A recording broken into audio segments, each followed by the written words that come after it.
नमस्कार दोस्तों, आइए आज अपन पढ़ते हैं फल परिरक्षण के बारे में, जो आपका चैप्टर नंबर 11 है। दोस्तों, फल परिरक्षण क्या होता है, इसकी कौन कौन सी विधियां हैं, क्या क्या विशेषताएं हैं, प्रेजेंट टाइम में भारत की क्या स्थिति है, आने वाले टाइम में क्या क्या अपना भविष्य है, इसके बारे में अपन अध्ययन करेंगे। तो सबसे पहले बात करते हैं कि फल परिरक्षण कहते किसको हैं, या फ्रूट प्रिजर्वेशन किसको कहते हैं। फल, फूल और सब्जियों की तुड़ाई के पश्चात उन्हें लंबे समय तक खराब होने से बचाया जाता है, तो उसे क्या कहते हैं, फल परिरक्षण कहते हैं। कुछ पदार्थों के माध्यम से परिरक्षक पदार्थ मिलाकर उन्हें क्या करते हैं, अपन लंबे समय तक उसकी वेज लाइफ को क्या कर देते हैं, बढ़ा देते हैं, तो उसे फल परिरक्षण के नाम से जाना जाता है। बात करते हैं अपन फल परिरक्षण के बारे में आगे। तो फल परिरक्षण में जैसे जैम, जेली, केचप, सॉस, मुरब्बा आदि अपन प्रोडक्ट्स फलों से बनाते हैं। आप बात करते हैं अपन भारत देश के अंदर, आपको पता है किसान 20 से 30% जो उत्पाद होते हैं, मतलब उत्पादन के पश्चात उन उत्पादों को बिना किसी काम में लिए ही तुड़ाई के पश्चात वो खराब हो जाते हैं। मतलब 20 से 30%, ये अपने भारत देश की स्थिति है। केवल 2% उत्पाद ही अपन क्या कर पाते हैं, परिरक्षित कर पाते हैं। जबकि अन्य विकसित देशों की स्थिति दोस्तों ये है कि वहाँ पर 70 से 75% उत्पादों को फल परिरक्षण के काम में लिया जाता है। अपने यहाँ तो 25 से 30% प्रोडक्ट तो बिना किसी काम में लिए ही क्या हो जाते हैं, खराब हो जाते हैं। तो आइए अपन आगे चर्चा करते हैं भारत देश के अंदर कि इनका क्या क्या और भविष्य हो सकता है। तो बात करते हैं फल परिरक्षक की वर्तमान स्थिति। वर्तमान स्थिति मैंने आपको बताया कि 20 से 25% उत्पाद बिना काम में लिए खराब हो जाते हैं। केवल 2% उत्पादों का क्या काम में लिया जाता है फल परिरक्षण के लिए। आगे बात करते हैं दोस्तों, 1920 में इस कार्य के लिए भारत में प्रथम फल परिरक्षण प्रयोगशाला, फल परिरक्षण प्रयोगशाला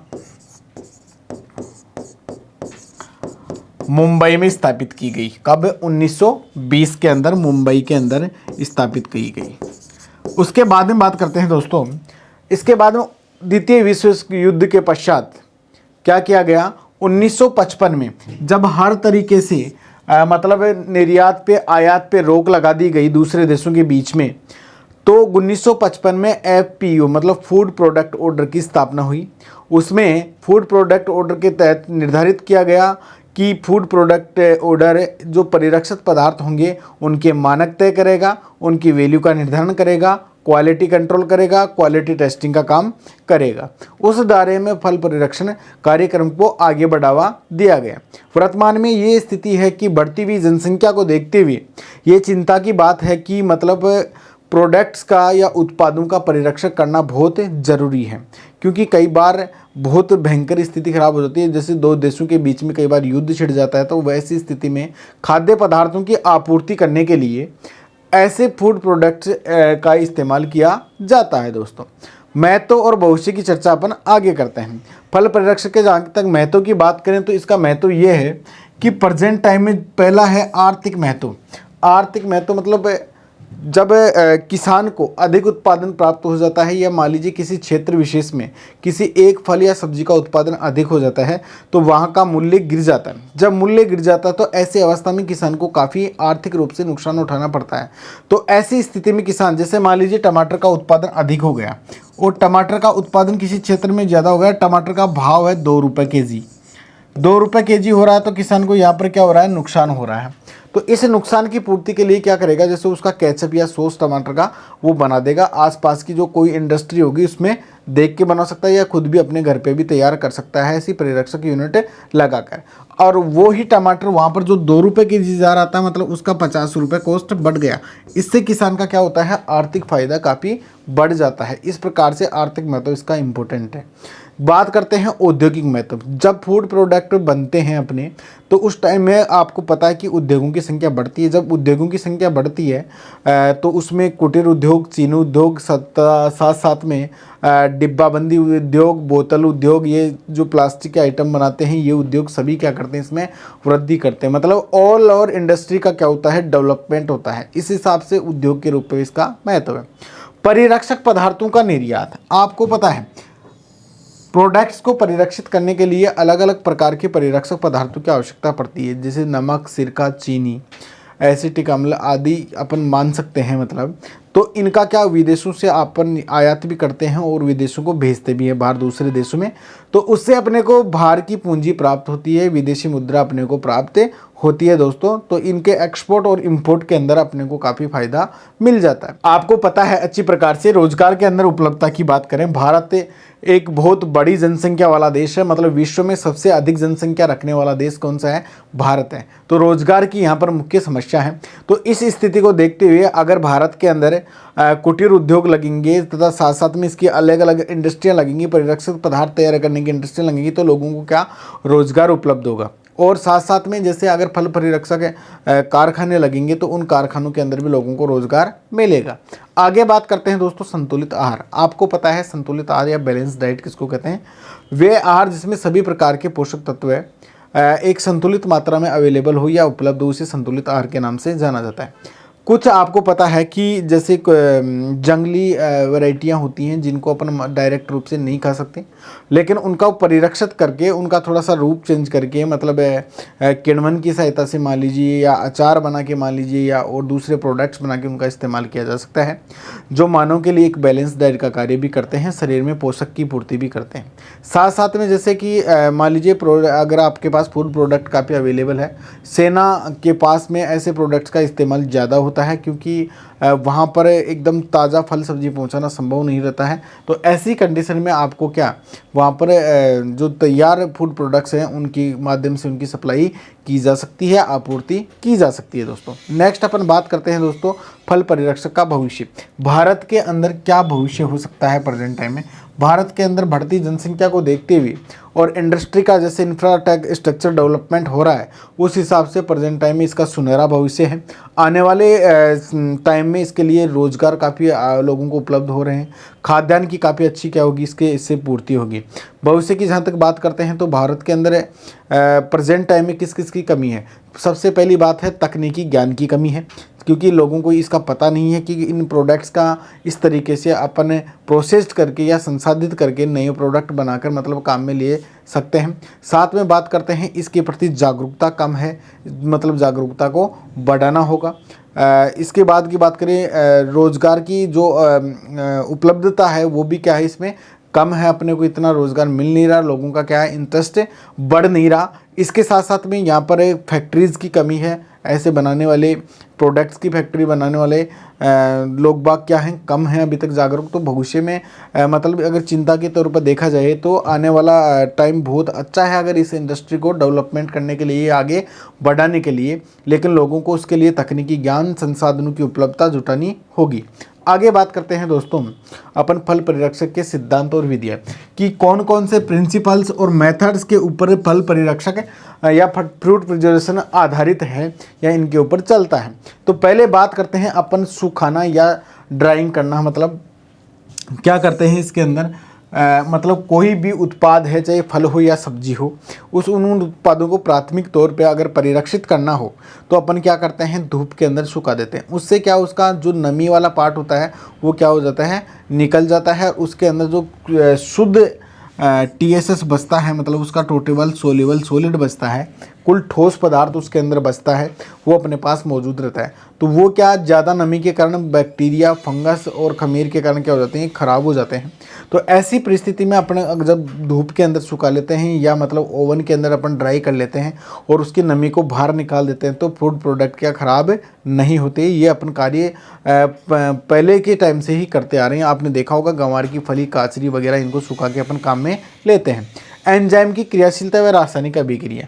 आपको पता है कि फल एवं सब्जी में विभिन्न प्रकार के एंजाइम पाए जाते हैं जो फलों की तुड़ाई से पहले भी उनमें क्रियाएं करते रहते हैं, रासायनिक अभिक्रियाएं संपन्न करते रहते हैं, और फलों की तुड़ाई के पश्चात भी वो क्रियाएं चलती रहती हैं। तो एंजाइम को एक निश्चित तापक्रम पर क्या करते हैं ये अभिक्रियाएं संपन्न होती हैं। तो तापमान को अगर बढ़ा दिया जाता है तो वो एंजाइम की क्रियाशीलता क्या हो जाती है निष्क्रिय हो जाती है, या कम तापमान पर रखने से क्रियाशीलता क्या हो जाती है निष्क्रिय हो जाती है, जिससे क्या है फल एवं सब्जियां खराब होने के चांसेस कम रहते हैं। बात करते हैं सूक्ष्म जीवों की। सूक्ष्म जीवों की इनके ऊपर बहुत बड़ी भागीदारी है। ज़्यादातर मतलब फंगस या बैक्टीरिया ये क्या करते हैं इनको खराब करने का कार्य करते हैं। तो सूक्ष्म जीव एक निश्चित तापमान पर लगभग 35 डिग्री से 40 डिग्री सेंटीग्रेड तापमान पर एक्टिव रहते हैं। लेकिन अगर इससे कम तापमान रहता है, मतलब 20 डिग्री से कम, या तापमान रहता है मतलब 50 डिग्री से ऊपर, तो ऐसी स्थिति में ये सूक्ष्म जीव क्रियाशीलता इनकी क्या हो जाती है, कम हो जाती है। जब सूक्ष्म जीवों की क्रियाशीलता कम हो जाती है दोस्तों, तो फल एवं सब्जियां खराब होने के चांसेस क्या रहते हैं, कम रहते हैं। नेक्स्ट अपन आगे बात करते हैं फल परिरक्षण के सिद्धांत एवं विधियों की। विधियों की बात करें तो सबसे पहले विधि है अपने सामने अस्थायी परिरक्षण। अस्थायी परिरक्षण का मतलब यह है कि फल एवं सब्जियों को कुछ दिनों तक या कुछ सालों मतलब वर्षों तक, कुछ दिनों तक और कुछ माह तक क्या करते हैं, अपन भंडारित करते हैं। किसमें, अस्थायी परिरक्षण में ज़्यादा समय तक इनको भंडारित नहीं कर सकते। जबकि स्थायी जो परिरक्षण होता है, परमानेंट जो प्रिजर्वेशन होता है, उसके अंदर अपन कुछ वर्षों तक क्या कर सकते हैं, फल और फूल सब्जियों को स्टोरेज कर सकते हैं, अपन भंडारित कर सकते हैं, उनके प्रोडक्ट्स को अपन क्या कर सकते हैं, सेफ रख सकते हैं, उनकी वेज लाइफ को अपन इंक्रीज करके रख सकते हैं। तो इसमें अस्थायी परिरक्षण में पहली विधि है अपनी स्वस्थता। स्वस्थता का मतलब यह है कि फल और सब्जियों को तुड़ाई के पश्चात साफ सुथरे पानी से अगर अपन धो के और अच्छी प्रकार से रख देते हैं, गले हुए सड़े हुए फलों को अलग कर देते हैं, और जो रोगग्रस्त फल होते हैं उनको अलग कर देते हैं, और स्वस्थ फलों को एक तरफ छांट लेते हैं, तो 5 से 7 दिन तक या 10-12 दिन तक अपन क्या कर सकते हैं, उनको बिना किसी माध्यम में रखे हुए आराम से परिरक्षित रख सकते हैं, परिरक्षित रख सकते हैं, बिल्कुल सुरक्षित रख सकते हैं दोस्तों। तो इस प्रकार से स्वच्छता बहुत ज़रूरी है फल एवं सब्जियों के लिए।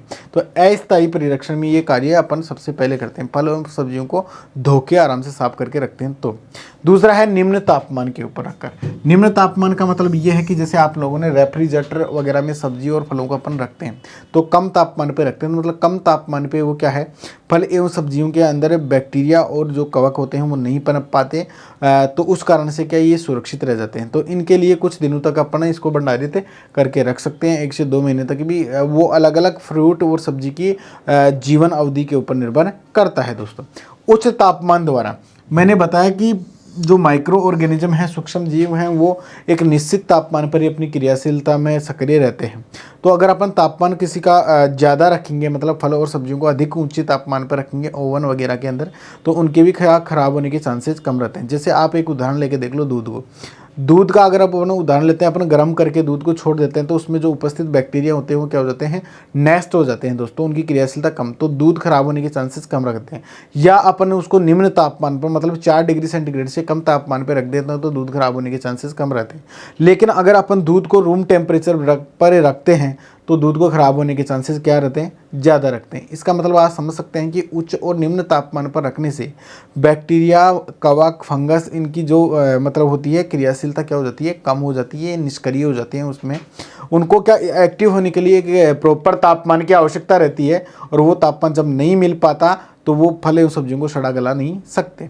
बात करते हैं वायु निष्कासन द्वारा। वायु निष्कासन की जब बात करते हैं अपन, तो इसके माध्यम से कैसे परिरक्षित किया जा सकता है। आपको पता है कि सूक्ष्म जीवों को श्वसन के लिए ऑक्सीजन की आवश्यकता रहती है। जब उनको ऑक्सीजन की आवश्यकता रहती है, आपने अगर डिब्बाबंदी के समय डिब्बों से वायु को बिल्कुल निष्कासित कर दिया, बाहर निकाल दिया, वहाँ पर ऑक्सीजन की उपलब्धता नहीं होगी, तो क्या सूक्ष्म जीव उस पर आक्रमण कर पाएंगे? नहीं, उस पर आक्रमण बिल्कुल भी नहीं कर पाएंगे, और अपना प्रोडक्ट क्या रहेगा, सही रहेगा। बात करते हैं नेक्स्ट आगे नमी निष्कासन द्वारा। ज़्यादातर फल एवं सब्जियां नमी के कारण क्या होती हैं, खराब होती हैं। तो उनमें लगभग सारी नमी को अपन क्या कर देते हैं, हटा देते हैं, या तो गर्म करके, सुखा के, कैसे भी करके उस नमी को क्या करते हैं, बाहर निकाल देते हैं। नमी मतलब उसमें उपस्थित पानी की मात्रा को, उसको जब बाहर निकाल देते हैं अपन दोस्तों, तो उसके बाद जो उसमें ठोस पदार्थ बचता है वो 70% से ऊपर बचना चाहिए। इससे क्या होता है, नमी निष्कासन करने के माध्यम से उसके बाद में जो बैक्टीरिया होते हैं, फंगस होते हैं, वो उसके ऊपर मतलब अटैक नहीं कर पाते। नेक्स्ट बात करते हैं मर्दू प्रतिरोधी पदार्थों का उपयोग। मर्दू प्रतिरोधी पदार्थ जैसे कि आपके हिसाब से नमक हो गया, चीनी हो गया, और सिरका हो गया। ऐसे पदार्थों का आप क्या करें, उपयोग करें। जैसे मान लीजिए 6 से अगर 8% नमक का घोल आपने में रख दिया फल एवं सब्जियों को, तो उस पर न तो बैक्टीरिया का आक्रमण होगा, न फंगस का आक्रमण होगा, और बिल्कुल ये क्या रहेगा, सुरक्षित रहेगा। चीनी की अगर आपने 40 से 50% घोल में अगर आपने रखा है, तो अस्थायी परिरक्षण में इसका मतलब फल एवं सब्जियों की किसी भी गुणवत्ता पे कोई फर्क नहीं पड़ेगा, और ये खराब होने से भी क्या हो जाएंगे, बच जाएंगे। सिरके की जहाँ तक बात करते हैं दोस्तों, 1 से 1.5% सिरके का घोल में इसको रख देते हैं, तो फल एवं सब्जियां क्या रहती हैं, सुरक्षित रहती हैं। तो ये क्या है, अस्थायी परिरक्षण की विधियां हैं। इनमें कुछ समय तक मतलब या तो कुछ दिनों तक या कुछ माह तक मतलब इनको फल एवं सब्जियों को अपन सुरक्षित रख सकते हैं। आगे बात करते हैं दोस्तों स्थायी परिरक्षण की। स्थायी परिरक्षण एक ऐसी विधि है जिसके द्वारा फल एवं सब्जियों को कुछ वर्षों तक तथा कुछ समय तक मतलब ऐसी विधियां हैं जिसके माध्यम से फल एवं सब्जियों को क्या करते हैं, कुछ वर्षों तक परिरक्षित किया जा सकता है। स्थायी परिरक्षण के लिए निम्नलिखित विधियां जो प्रचलित हैं वो आपके सामने हैं दोस्तों। कौन कौन सी विधियां हैं? पहली है जीवाणु विहीनीकरण क्रिया। पहले जीवाणु विहीनीकरण, इस विधि के अंतर्गत क्या होता है दोस्तों, इस विधि के अंतर्गत फल एवं सब्जियों को जीवाणु रहित डिब्बों में भरकर वायु रहित करके 100 डिग्री सेंटीग्रेड तापमान पर 30 से 60 मिनट तक गर्म करते हैं, उनको जीवाणु रहित करते हैं। मतलब कैसे, आपको क्या करना है, फल एवं सब्जियों को सबसे पहले आपको डिब्बों में भरना है और डिब्बों को क्या करना है, बिल्कुल वायु रहित करना है, वहाँ से हवा को बिल्कुल क्या कर देना, निकालना है। फिर 100 डिग्री सेंटीग्रेड तापमान पे क्या करेंगे, अपन उसको गर्म करेंगे। गर्म करने से उसमें उपस्थित जो बैक्टीरिया होंगे या सूक्ष्म जीव होंगे वो क्या हो जाएंगे, नष्ट हो जाएंगे। कितनी देर तक गर्म करेंगे, 30 से 60 मिनट तक गर्म करेंगे। गर्म करने से क्या होगी, उनकी जो कम अम्लता वाले पदार्थ होते हैं ना, उनको ही ज़्यादातर अपन गर्म करते हैं। गर्म करने से क्या हो गया, जीवाणु विहीनीकरण हो जाएगा, मतलब वहाँ पर जीवाणु की उपस्थिति क्या हो जाएगी, हट जाएगी दोस्तों। सूक्ष्म जीवों की उपस्थिति क्या हो जाएगी, हट जाएगी। जब सूक्ष्म जीव उपस्थित नहीं रहेंगे तो क्या खाद्य पदार्थ खराब हो सकते हैं, नहीं। तो इसलिए अपन जीवाणु विहीनी क्रियाकरण करते हैं। आगे बात करते हैं, नेक्स्ट है फलों को सुखाना या निर्जलीकरण करना। फलों को सुखाना या निर्जलीकरण, ये पुरानी विधि है अपनी, मतलब शुरुआत से ही चलती आ रही है विधि, कई वर्षों पुरानी विधि है। अपने मतलब जो पूर्वज थे वो भी ये कार्य करते थे और अपन भी आज इसी विधि को अपनाते आ रहे हैं। क्या करते हैं, फल सब्जियों के परिरक्षण की ये विधि प्राचीन है तथा अत्यधिक प्रचलित है।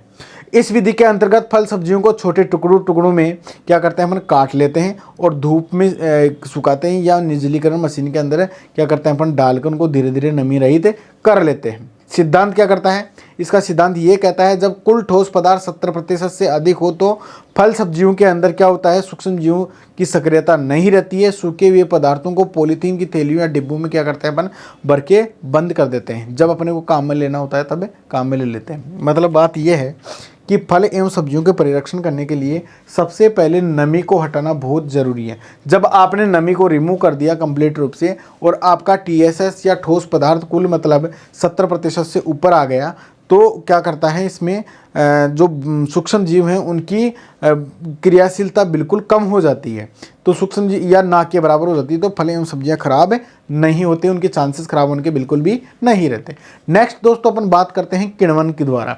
किण्वन द्वारा क्या करते हैं, किण्वन वह रासायनिक क्रिया है, कौन सी रासायनिक क्रिया है, जिसमें शर्करा युक्त पदार्थों का एंजाइम युक्त सूक्ष्म जीवों द्वारा अपघटन होता है। मतलब शर्करा का क्या होता है, अपघटन होता है। इस क्रिया में ऐसे पदार्थों का निर्माण होता है जो वांछित सूक्ष्म जीवों एवं एंजाइम की गतिविधि को रोकते हैं। मतलब जब किण्वन हुआ तो किण्वन के दौरान ऐसे पदार्थों का निर्माण हो जाता है जिससे क्या होते हैं, वो एंजाइम की क्रियाशीलता को क्या कर देते हैं, रोक देते हैं। जब एंजाइम की क्रियाशीलता रुक जाएगी किण्वन के माध्यम से तो फल एवं सब्जियां क्या हो जाएंगी, परिरक्षित हो जाएंगे। देखिए दोस्तों, पहला किण्वन है इसमें एल्कोहल किण्वन। एल्कोहल किण्वन में क्या होता है, जो हेक्सो शर्करा होता है, हेक्सो शर्करा का क्या होता है, अपघटन होता है। किसके द्वारा, खमीर के माध्यम से अपघटन होता है और इससे एल्कोहल तथा कार्बन डाइऑक्साइड बनते हैं। अब एल्कोहल और कार्बन डाइऑक्साइड दोनों क्या है, एक प्रकार के परिरक्षक पदार्थ हैं। तो एल्कोहल क्या है, परिरक्षक पदार्थ प्रमुख तत्व है और जिसका उदाहरण विभिन्न प्रकार से दिया गया है मदिरा में। जब मदिरा बनती है मतलब अपन शराब बनाते हैं तो उसमें इस प्रकार की रिएक्शन होती है C6H12O6। मतलब इसमें खमीर द्वारा क्या होता है, हेक्सो शर्करा क्या हो रहा है, अपघटन हो रहा है और इसके माध्यम से क्या बन रही है, एल्कोहल बन रही है दोस्तों खमीर के माध्यम से। ये एल्कोहल क्या करती है, परिरक्षित करने का कार्य करती है और साथ में CO2 भी बन रही है। CO2 भी क्या है, कार्बन डाइऑक्साइड भी एक परिरक्षित करने का कार्य करती है। आगे बात करते हैं दोस्तों एसिटिक अम्ल का किण्वन। एसिटिक अम्ल में क्या होता है, इस किण्वन में जो एल्कोहल है उसका विघटन एसिटिक अम्ल जीवाणु द्वारा होता है तथा एसिटिक अम्ल का निर्माण होता है। इस विधि में एसिटिक अम्ल प्रमुख परिरक्षक तत्व है। एसिटिक अम्ल जिसको सिरका के नाम से दोस्तों जाना जाता है, सिरका के नाम से इसको जाना जाता है। तो देखिए क्या होता है, इसके अंदर जो एल्कोहल शर्करा है C2H5O प्लस ऑक्सीजन इसके साथ जुड़ रहा है और साथ में क्या हो रहा है, अपघटन हो रहा है। अपघटन के दौरान क्या बन रहा है, एसिटिक अम्ल बन रहा है। एसिटिक जीवाणु द्वारा अपघटन होता है और एसिटिक अम्ल बन रहा है CH2COH का होल ट्वाइस प्लस H2O, है ना। तो ये जब बन जाता है मतलब तो ये क्या करता है, परिरक्षक का कार्य करता है। मतलब जो सिरका बन जाता है तो सिरका परिरक्षक का कार्य करता है दोस्तों। फल एवं सब्जियों को क्या करता है, कम करने का कार्य करता है। आगे बात करते हैं दोस्तों लैक्टिक अम्ल किण्वन। लैक्टिक अम्ल में क्या होता है, इस किण्वन के अंतर्गत क्या होता है, जो डेक्स्ट्रोज शर्करा होती है, इसमें डेक्स्ट्रोज शर्करा का जीवाणु द्वारा अपघटन होता है और इसमें क्या बनता है, लैक्टिक अम्ल बनता है जो परिरक्षक का कार्य करता है। जैसे कि अचार, अचार में जो सुगंध आती है, आपको पता होगा अचार की सुगंध अलग से दिखती है, आपको लगती है, तो उसको लैक्टिक अम्ल के कारण होती है। क्यों, क्योंकि फल एवं सब्जियों में क्या होती है, डेक्स्ट्रोज जो शर्करा होती है उसका क्या हो जाता है, जीवाणु क्या कर देते हैं, अपघटन कर देते हैं। इस अपघटन के दौरान जो सुगंध बनती है वो लैक्टिक अम्ल के कारण बनती है और ये लैक्टिक अम्ल क्या करता है, अचार को परिरक्षित करने का कार्य करता है। आगे बात करते हैं दोस्तों परिरक्षक पदार्थों के उपयोग द्वारा। परिरक्षक पदार्थों के उपयोग द्वारा कैसे करते हैं, साधन खाद्य पदार्थों के परिरक्षण के लिए उचित मात्रा में नमक, शर्करा, सिरका, मसाला, तेल, रासायनिक पदार्थों का उपयोग करके स्थायी परिरक्षण किया जाता है। जैसा कि आपने देखा होगा, कैसे आपने अचार को परिरक्षित करते हुए देखा होगा, जैम, जेली, केचप, सॉस, इनको परिरक्षित करते हुए देखा होगा। उसी प्रकार से देखिए नमक का उपयोग कैसे करते हैं।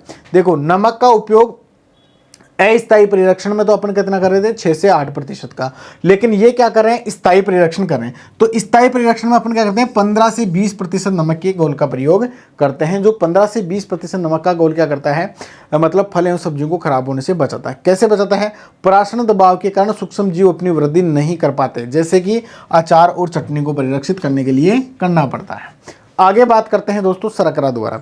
शर्करा में कैसे, अस्थायी में तो आपको 40 से 50% शर्करा का घोल काम में लेना है, लेकिन स्थायी परिरक्षण में आपको 65 से 70% शर्करा का घोल दोस्तों काम में लेना है। वही बात है, इसमें भी क्या है, पराशरण दाब के कारण जो जीवाणु होते हैं वो क्या हो जाते हैं, इसमें निष्क्रिय हो जाते हैं और खाद्य पदार्थों को खराब नहीं होने देते हैं। जैसे कि मुरब्बा, जेली, जैम और मार्मेलोड, ये पदार्थ को इनको परिरक्षित करने के लिए शर्करा का प्रयोग किया जाता है। नेक्स्ट बात करते हैं दोस्तों सिरका द्वारा। जो सिरका होता है एसिटिक अम्ल, क्योंकि सिरके में क्या होता है, एसिटिक अम्ल उपस्थित होता है। एसिटिक अम्ल क्या करता है, सूक्ष्म जीवों के लिए एक जहर का काम करता है, विष का काम करता है। अतः किसी भी पदार्थ को परिरक्षित करने में 2% एसिटिक अम्ल का प्रयोग किया जाता है। ये क्वेश्चन दोस्तों काफ़ी बार पूछा गया है कि सिरका के द्वारा परिरक्षित करने के लिए कितने प्रतिशत घोल का प्रयोग करते हैं, तो अस्थायी परिरक्षण में 2% का करते हैं, स्थायी परिरक्षण में 2% का करते हैं तथा अस्थायी परिरक्षण में 1 से 1.5% घोल का प्रयोग करते हैं। जैसे कि अचार को परिरक्षित करने के लिए सिरके का प्रयोग किया जाता है। नेक्स्ट बात करते हैं दोस्तों तेल द्वारा। आपको पता है कि जैसे अचार को तेल से परिरक्षित किया जाता है, क्या करते हैं, विभिन्न खाद्य पदार्थ सूक्ष्म जीवों के प्रतिरोधी होते हैं। बहुत सारे ऐसे खाद्य पदार्थ हैं जो सूक्ष्म जीवों के क्या होते हैं, प्रतिरोधी होते हैं। कभी कभी तेल में फफूंद निरोधक भी होते हैं। बहुत सारे तेल हैं जो फफूंद, जो फंगस होता है उसको नीचे जाने से रोकते हैं। तो खाद्य पदार्थों को तेल में अगर डुबो कर रखते हैं अपन, तो सूक्ष्म जीव क्या हो जाते हैं, उनको भेद नहीं पाते उस तेल की परत को और नीचे नहीं जा पाते, तो उनका परिवेश क्या हो जाता है, रुक जाता है। तो परिवेश रुक जाता है तो खाद्य पदार्थ उससे क्या रहते हैं, परिरक्षित रहते हैं। नेक्स्ट बात करते हैं दोस्तों रासायनिक परिरक्षण द्वारा।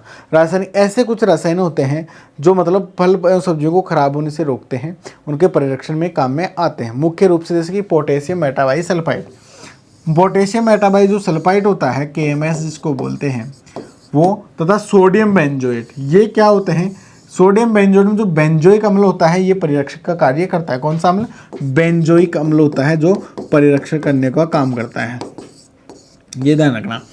और जो सोडियम बेंजोएट होता है ये भी क्या है, परिरक्षण के काम में लिया जाता है। इन रसायनों का परिरक्षण देखो किसमें किया जाता है, ये रसायन खाद्य पदार्थों के सूक्ष्म जीवों की क्रियाशीलता को क्या करते हैं, रोकते हैं, वृद्धि को रोकते हैं, खराब होने से बचाते हैं। ज़्यादातर इनको पेय पदार्थ जैसे कि कोर्डियल, स्क्वैश और सॉस आदि को परिरक्षित करने के लिए काम में लिया जाता है। जो पोटेशियम मेटाबाइसल्फाइड है वो रंगहीन, मतलब जो कलरलेस फ्रूट होते हैं उनको परिरक्षित करने के लिए काम में लिया जाता है, और जो कलर वाले फ्रूट होते हैं, रंगीन फल होते हैं, जो उनको परिरक्षित करने के लिए सोडियम बेंजोएट का उपयोग किया जाता है। आगे बात करते हैं दोस्तों कार्बन डाइऑक्साइड द्वारा।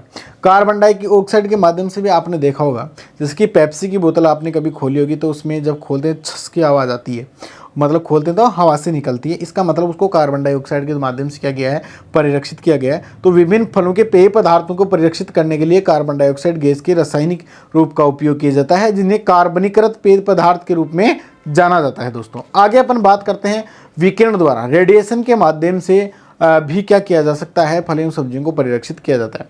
खाद्य पदार्थों में न्यूनतम अणु विकिरणोपचार करने से सूक्ष्म जीवों को नष्ट किया जा सकता है तथा एंजाइम की भी निष्क्रिय हो जाते हैं। इससे खाद्य पदार्थों को परिरक्षित करने के लिए साधारणतः गामा विकिरण का क्या किया जाता है, प्रयोग किया जाता है। ये क्वेश्चन काफ़ी बार आया हुआ है कि खाद्य पदार्थों को परिरक्षित करने के लिए रेडिएशन में कौन से विकिरण का प्रयोग किया जाता है, तो गामा विकिरण का प्रयोग किया जाता है।